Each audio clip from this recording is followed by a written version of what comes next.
మనుషులైతే పక్షపాతంతో న్యాయం తీరుస్తారు.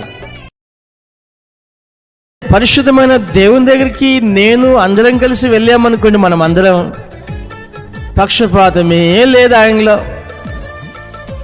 లంచం తీసుకోడు ఆయన, న్యాయం కరెక్ట్గా చేస్తాడు.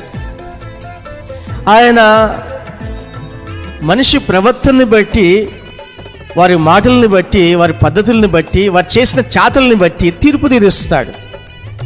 దైవ సేవకులు కావచ్చు, విశ్వాసులు కావచ్చు, ప్రపంచంలో ఉన్న ప్రతి మనిషి ఎవరైనా కావచ్చు, ఆయన తీర్పు యథార్థంగా ఉంటుంది. యెరూషలేములో శాసనాలు ఉన్నాయి, అవి దేవుని శాసనాలు.